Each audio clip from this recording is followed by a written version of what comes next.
I'm Dr. Sridhar Kalyanasundram, consultant neonatologist. In this quick video, I'll be discussing about phototherapy. So we have the NICU bedside series, and one of the topics that we discuss commonly on the rounds is whether we need to start the baby on phototherapy or not. Obviously, the threshold for treating jaundice depends on the gestational age of the baby, the nature of the charts you're using. Most of the units use NICE guidelines from UK for the premature babies, and for the babies over 35 weeks who don't have a risk of hemolysis, many of us prefer to use the CDC guidelines. The Billy 2 lab is an example which applies the CDC guidelines to manage jaundice. Once you decide that you need phototherapy to treat the jaundice, we need to look at what phototherapy is, how does it work.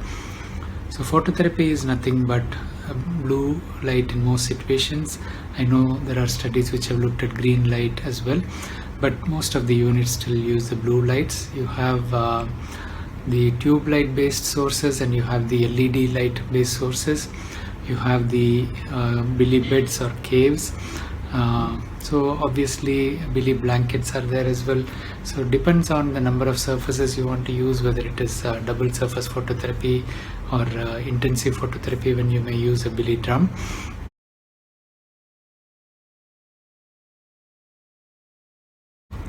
So basically this blue light is in the wavelength of 450 nanometer for light, and what it does is it acts on the bilirubin that is on the skin and converts it from a form which is not water soluble to an isomer of the bilirubin which is water soluble.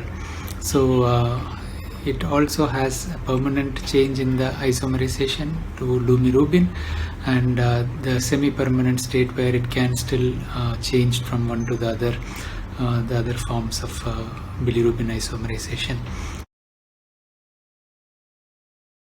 So this water soluble form is excreted in the urine. It's very important to keep the hydration of the baby maintained while they are on phototherapy, not just because of the heat from the phototherapy unit, which is of course not a big problem these days with the LED units, but also to make sure that you have an adequate urine output to remove these products which are converted by the phototherapy. Since phototherapy is acting on the skin, obviously the bleaching of the skin happens, the reduction happens a maximum at the skin level. However, it reduces in the serum as well. And once the phototherapy is stopped, you may see that the yellow tinge is coming back to the skin within a few hours. This is because the serum level is going to be higher than what is present on the skin, and then it redistributes after you stop the phototherapy. This doesn't mean that you need to keep the patient in hospital just for monitoring for the rebound, because current guidelines in a term baby who is low risk, once the phototherapy is stopped, as long as you have a reasonable time interval to bring them back, you don't need to keep them in the phototherapy in the hospital to recheck the bilirubin. And transcutaneous bilirubin can be used to monitor this after 12 hours of stopping the phototherapy. So during the time that the baby is under the phototherapy, if you have a patch which is resistant to light, like the temperature probe fixing tape, you can use under the skin there, the skin underneath that patch, to check the transcutaneous bilirubin, but even there it's not going to be as accurate. So once you are under phototherapy, don't use transcutaneous bilirubin. You can wait for 8 to 12 hours and repeat the transcutaneous bilirubin to see the trend, to decide whether you need repeat serum bilirubin. If it is rising, you can do the serum bilirubin. So that is one option. So one of the main precautions we take during phototherapy is to cover the eyes, because the photosensitivity of the retina has to be prevented. We also cover the genitals in male babies. The importance of that is not evidence-based, but it makes sense, and most of these babies have the diaper anyway, which should be enough to cover the scrotum. Dehydration used to be a problem with the tube light based, which used to heat. You still have the Billy beds which have fans built in to cool down the babies, but you need to watch the temperature. The drum, especially the all surface phototherapy in a drum form, you can refer to the images I'm sharing in the thumbnail as well as on the end of this discussion for what I'm referring to. Phototherapy can be the blue color can be disturbing to the staff, so mostly you cover that with a blanket or a cover, but you have to monitor the baby. When you're on intensive phototherapy, avoid taking the baby out for feeding for more than 20 minutes or so. It's always better to combine breastfeeding with express milk so that the time consumed is reduced, as well as the baby gets more hydration. The baby settles down more under the light because the feed has been better. So you have to instruct the parents the reason for why you want to do express milk as well, so they are not confused.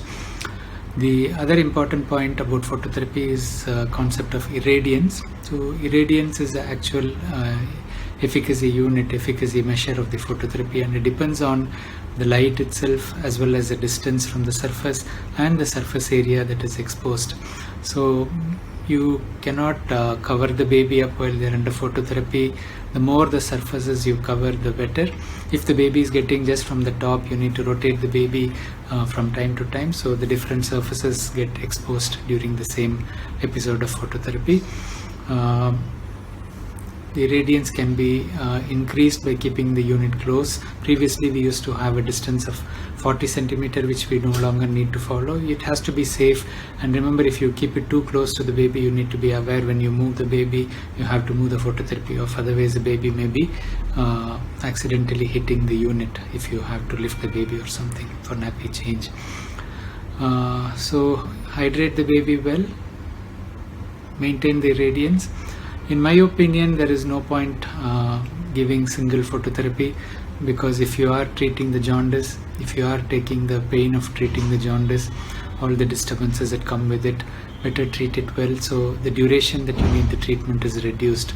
There is no evidence to show that intensive phototherapy is more dangerous than the less intensive phototherapy. The more important factor with phototherapy is the separation from the mother, the emotional disturbance it produces. So once you treat it, you treat with intensive phototherapy, even if it's for a shorter duration, it's better. Once it reduces, you can stop the phototherapy, and depending on whether they are due discharge or not, you review whether you stop the phototherapy and send them home, or you stop it and monitor again. In a breastfeeding baby, it's very important to support the feeding as well. So I hope these pointers about phototherapy is useful to you, and please do share. Thank you.